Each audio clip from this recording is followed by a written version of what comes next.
at all. How many times have we been in a position where you never really needed the other person on the other end of the phone to give their advice? You just needed to get it off your chest. And getting it off your chest literally gives you an answer after you move that all that stuff out of the way. Got in the fast lane, got into a bad thing. Tryna do bad things, give a few back strings. Baby, let's max out till we both cash out. You go freak, looking for low me. I'ma go real OD like. Welcome back to Opinionated, the podcast. As always, I'm your host, Joshua Hicks, and today we have a special guest, Mr. Ryan Harvey. Mr. Harvey. Yes, sir. Many people don't know you're an author. Yes, sir. So Yes, sir. am I. Yes, sir. So we can just read each other's minds right Yes, now. sir. But as we see, reading is a lost art nowadays. Yes, sir. And many people don't even like to read. But before we even get into all that, please explain to me what made you want to become an author. It was something that I wanted to do for a while. I just didn't know what I was going to write about.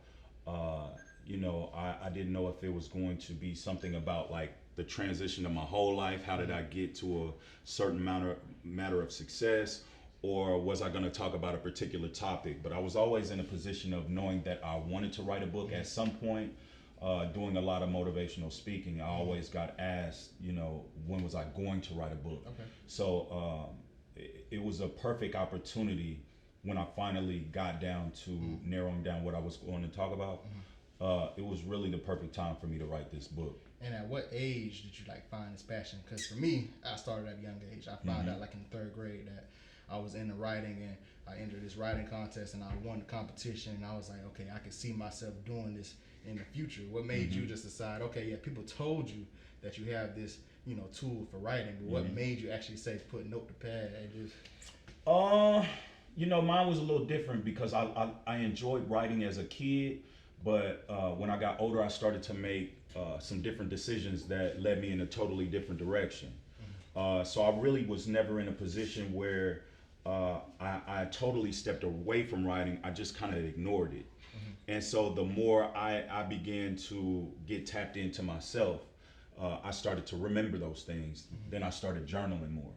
It was interesting how everything came full circle. I kind of stepped away from it, but the more I began to do self-evaluation, personal development, I understood one of the things that I must do was write in a journal. Yes. Right? And so when I started to write in my journal more, started to fall in love with it again, I was like, yo, I got some stuff I could be talking about. You know what I mean? There's so many people that ain't doing just this. You know what I mean? That I could start to write some things down again. I used to write poetry.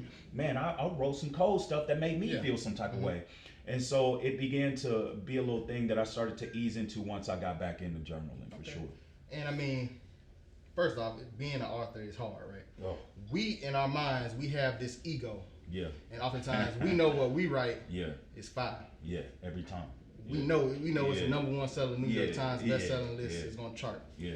We're almost like in competition with rappers. Everybody has that neighborhood rapper. Right? In the writing world, everybody knows a writer. So for you, when did you know that your words meant something? They were impacting other people's lives? Ooh,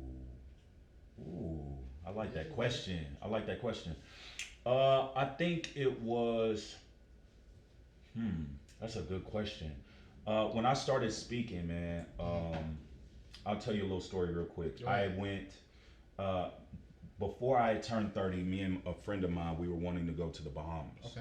All right, so we were going on a cruise. Yes. Okay. We were going to go on a cruise, go to the Bahamas, right? And so 2 weeks before we were scheduled to actually go to the cruise, I got my license stolen, I got my wallet stolen, all that. So I'm calling Carnival Cruise like, yo, am I still gonna be able to go if I get a temporary ID? They're like, yeah, we'll let you go. All you gotta do is get the paper. We'll let you go. I was like, bet. So I got the little paper, the temporary ID thing, and so it came on a piece of paper. It wasn't a card.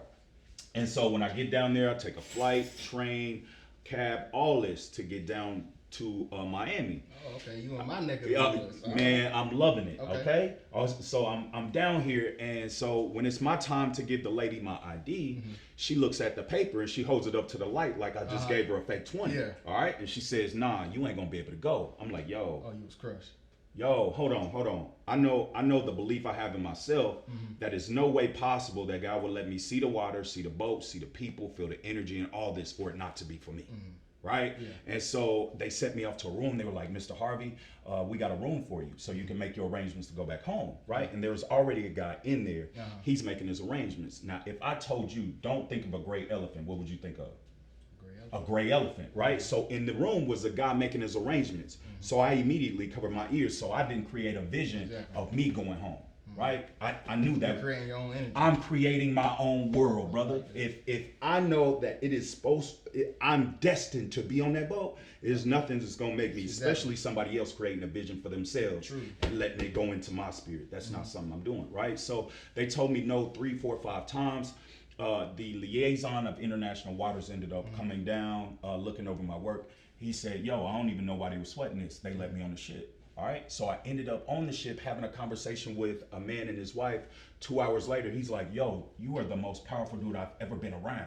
So I want to challenge you to something. Instead of waiting on people to come talk to you, I want to challenge you to go up and talk to people. Okay. Right. So in that moment, I seen how powerful like my words were, not even to somebody else, but to myself. Because before I even got on the ship, I was talking to myself like, yo, I can be on this, right? I can be on this shit. Like somebody else, he cannot speak over his life if he want to. That's his choice. But I'm gonna speak over my life, an adventure, right? And an opportunity. So before I even met the guy, I got introduced to my own power to create my own world right in that moment. So right after that, I was off to the races. I knew I had some power. You want them looking back? No, not at all.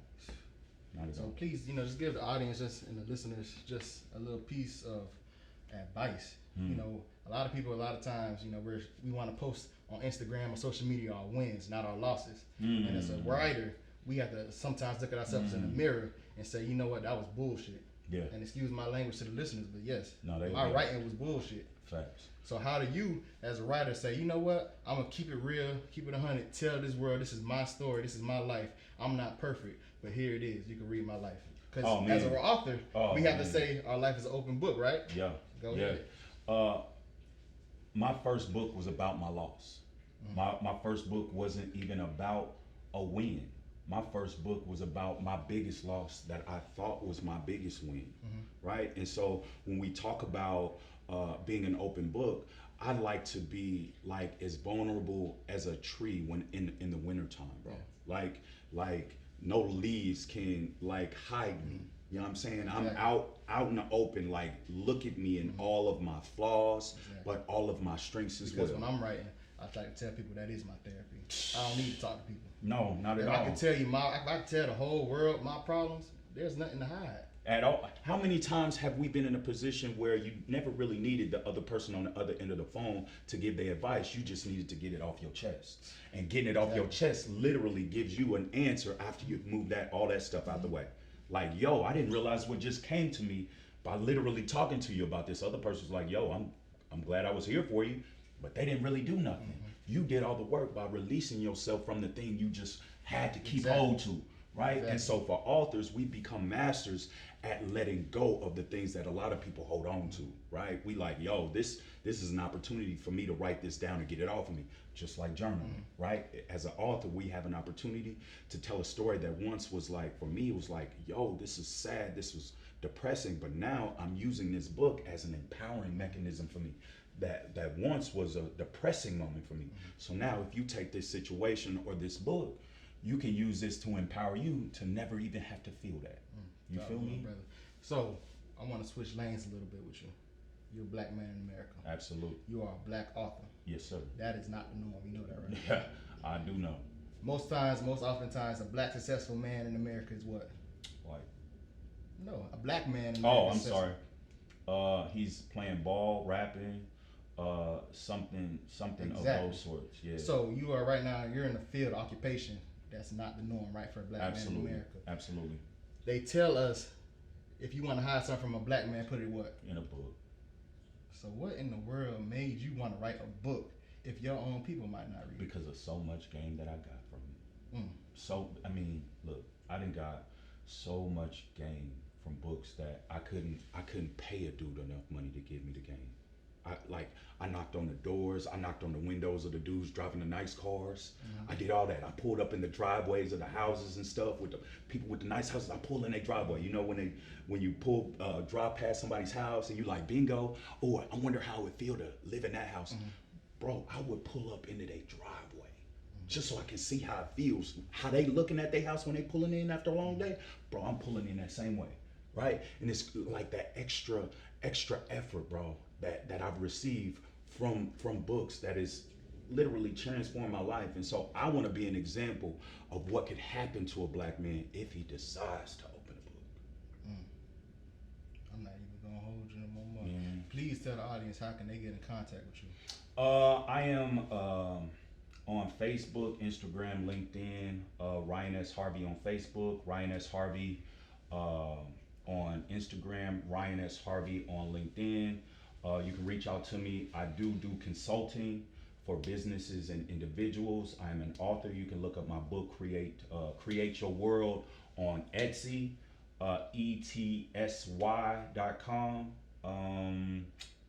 It's in my bio. If you go to my Instagram, the link to my book is on my bio. Reach out to me if you got some things you want to do, things you want to build. If you're looking to find out how to make a book, how to create an e-course, how to create an e-book, whatever kind of things you got that you have in your business that you want to scale or make better, please reach out, because I got wisdom that I'm down to give out. My brother, you have left me speechless. I'm proud of you. Keep doing what you're doing. Keep doing that black excellence thing. Yes, sir. And as always, God bless. I'm your host, Josh Hicks. We are out. Routine is the burden of success. We find ourselves doing things routinely because by default we dislike change. With change, a sense of being uncomfortable arises and makes the spirit uneasy. Hit the reset button this week and watch how things begin to move for you. Sometimes the road most traveled isn't the path toward success. Be different this week and watch who stays with you. As always, God bless. Selah.